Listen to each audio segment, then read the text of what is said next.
আসসালামু আলাইকুম রহমতুল্লাহি ওবরাকাতু। আলহামদুলিল্লাহি ওয়াহদাহ ওয়াসসালাতু ওয়াসসালামু আলা মান লা নাবিয়্যা বা'দাহ, আম্মা বা'দ। সুপ্রিয় দর্শক শ্রোতা ভাই বোনেরা, আজ আমরা এমন একটি জিকির, এমন একটি দোয়ার কথা বলবো যে জিকির এবং দোয়া জানে না এমন কোনো মুসলিম পৃথিবীতে পাওয়া কঠিন। বলতে গেলে আমরা সকলেই এই দোয়া, এই জিকিরটি জানি, এই বাক্যটি মুখস্থ আমাদের আছে, কিন্তু এই বাক্যের যে ওজন, এই বাক্যের যে ওয়েট, এই বাক্যের যে গুরুত্ব, সেটা আমরা হয়তো অনেকেই উপলব্ধি করতে পারি না। মুস্তাদরাক হাকিমে আবু সাঈদ খুদরি রাদিয়াল্লাহু তাআলা আনহু থেকে বিশুদ্ধ সূত্রে বর্ণিত এক হাদিসে নবী করিম সাল্লাল্লাহু আলাইহি সাল্লাম ইরশাদ করেছেন, একবার আল্লাহর নবী মুসা আলাইহিস সালাতু ওয়াস সালাম আল্লাহর কাছে দরখাস্ত করলেন, আল্লাহর কাছে আবেদন পেশ করলেন। তিনি আল্লাহর সঙ্গে সরাসরি কথোপকথন করতেন, সেজন্য কালিমুল্লাহ বলা হয় তাকে। আল্লাহর সঙ্গে সরাসরি কথা বলতে গিয়ে একবার তিনি আবেদন করলেন, আল্লাহ আমাকে আপনি একটি জিকির, একটি দোয়া শিখিয়ে দিন, যে জিকির, যে দোয়া আমি সব সময় পাঠ করব, সব সময় আমল করব। আল্লাহ সুবহানাহু ওয়া তাআলা তখন মূসা আলাইহিস সালাতু ওয়াস সালামকে বললেন, কুল লা ইলাহা ইল্লাল্লাহ, হে মূসা আপনি লা ইলাহা ইল্লাল্লাহ এই দোয়াটি সবসময় পাঠ করবেন, এই জিকিরটি সবসময় পাঠ করবেন, এটা আপনাকে আমি দিলাম। মূসা আলাইহিস সালাতু ওয়াস সালাম কিছুটা আশ্চর্যান্বিত হয়ে আল্লাহ সুবহানাহু ওয়া তাআলাকে বললেন, আল্লাহ লা ইলাহা ইল্লাল্লাহ এটা তো এমন একটি বাক্য, এমন একটি জিকির, এমন একটি দোয়া যেটা সকলেই বলে, সব মানুষই বলে। আমি তো আপনার কাছে স্পেশাল কোনো দোয়া চেয়েছিলাম, বিশেষ কোনো দোয়া চেয়েছিলাম। আল্লাহ সুবহানাহু ওয়া তাআলা তখন মূসা আলাইহিস সালাতু ওয়াস সালামকে বললেন, হে মূসা, যদি সপ্ত আসমান, সপ্ত জমিন এবং এই দুইয়ের মধ্যে যা কিছু আছে সব কিছুকে, আল্লাহর অস্তিত্ব ছাড়া বাকি সব কিছুকে যদি একটি পাল্লায় রাখা হয়, একটি হাতে রাখা হয়, আর লা ইলাহা ইল্লাল্লাহ এই বাক্যকে যদি অপর হাতে, অপর পাল্লায় রাখা হয়, তাহলে লা ইলাহা ইল্লাল্লাহর পাল্লা ভারী হবে। এত ওয়েটফুল এই আমল, এত ওজনী এই আমল, এই জিকির। অর্থাৎ আল্লাহ সুবহানাহু ওয়া তাআলা মূসা আলাইহিস সালাতু ওয়াস সালামকে যে বার্তা দিলেন সেটি হলো, লা ইলাহা ইল্লাল্লাহর চাইতে ওজনী, এর চাইতে ওয়েটফুল, এর চাইতে ভারী, এর চাইতে শ্রেষ্ঠ, এর চাইতে মর্যাদাপূর্ণ কোনো জিকির আল্লাহর জমিনে আর নাই। প্রিয় বন্ধুগণ, মূসা আলাইহিস সালাতু ওয়াস সালামের জন্য সবচেয়ে স্পেশাল দোয়া হিসাবে, সবচেয়ে স্পেশাল জিকির হিসাবে আল্লাহ সুবহানাহু ওয়া তাআলা যে দোয়াটি নির্বাচন করলেন, যেটাকে সবচাইতে ওজনী আমল হিসাবে আল্লাহ সুবহানাহু ওয়া তাআলা স্পষ্টভাবে ব্যক্ত করলেন, সেটি হলো লা ইলাহা ইল্লাল্লাহ। অথচ এই লা ইলাহা ইল্লাল্লাহ এটাকে আমরা খুব সাধারণ একটি জিকির মনে করি, খুব সাধারণ একটি দোয়া মনে করি, আমরা বিশেষ আমল খুঁজে বেড়াই। অথচ এর চাইতে বিশেষ, এর চাইতে স্পেশাল কোনো আমল আল্লাহর জমিনে আর হতে পারে না। জিকিরের মধ্যে যত জিকির আছে, যত দোয়া আছে, যত আমল আছে, সমস্ত জিকিরের ভিতরে সবচেয়ে শ্রেষ্ঠ, সবচেয়ে ওজনী আমল, সবচেয়ে ওজনী জিকির হলো এই লা ইলাহা ইল্লাল্লাহর জিকির। মিজানের পাল্লায় কিয়ামতের দিন যখন আমার নেকামল মাপা হবে, তখন আমার নেকামলে শুধুমাত্র লা ইলাহা ইল্লাল্লাহ এর আধিক্য যদি থাকে, তাহলে ইনশাআল্লাহ আমার নেকামলে পাল্লা অনেক বেশি ভারী হবে।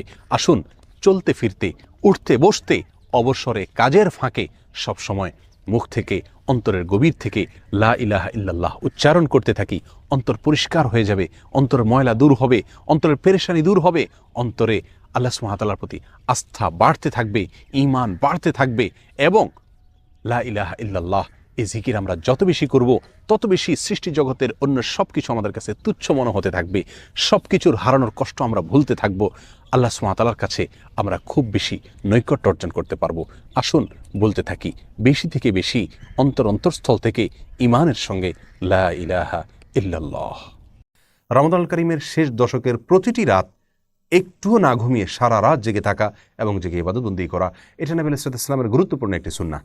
প্রিয় দর্শক, আমরা যারা কর্মজীবী এবং নানা কারণে আমাদের সারা রাত জেগে ইবাদতবন্দি করার সুযোগ হয়ে ওঠে না, আল্লাহ রাসূল সাল্লাল্লাহু আলাইহি সাল্লামের বিভিন্ন হাদিসে কিছু কিছু ছোট ছোট আমল রয়েছে, যে আমলগুলো করার মাধ্যমে সারা রাত জেগে ইবাদতবন্দি করার সওয়াব আমরা পেতে পারি। সেরকম কিছু আমল আজ আমরা শেয়ার করতে চাই।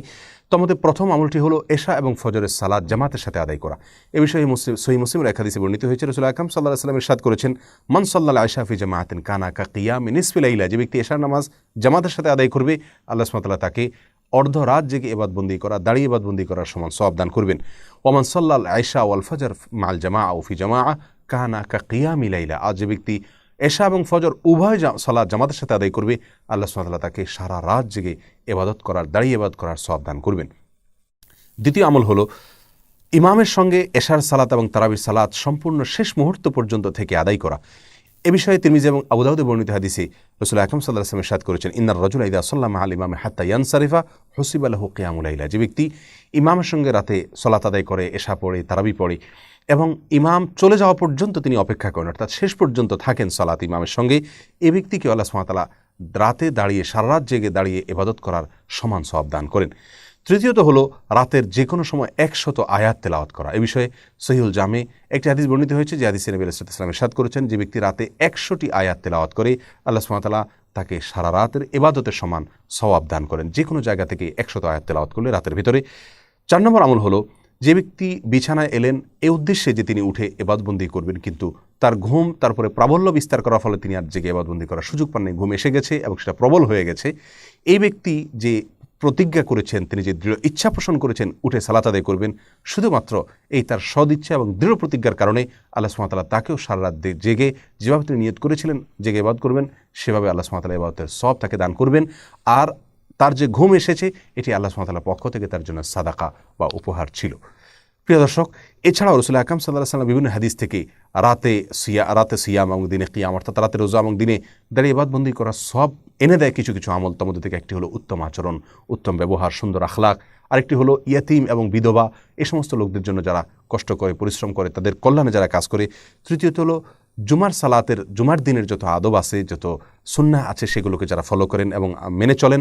আর চতুর্থত হলো আল্লাহর রাস্তায় রাত জেগে যারা পাহারাদারির কাজ করেন একদিন এবং এক রাত, তাদেরকে আল্লাহ সুবহানাহু ওয়া তাআলা রাত জেগে ইবাদতের সওয়াব দান করে থাকেন। প্রিয় দর্শক, অতএব আমরা এই সমস্ত আমলগুলোর মাধ্যমেও রমাদানুল কারীমের শেষ দশকে রাত জেগে ইবাদতের সওয়াব আমরা নিজের করে নেওয়ার চেষ্টা করতে পারি। তবে বলাই বাহুল্য, সারা রাত জেগে ইবাদত বন্দিগি করা আর এই সমস্ত আমলের মাধ্যমে শর্টকাট ওয়েতে ইবাদত বন্দিগির সওয়াব অর্জন করা, দুইটা আসমান এবং জমিন যেরকম তফাৎ, তার চেয়ে বেশি তফাৎ এই দুইটার মধ্যে রয়েছে।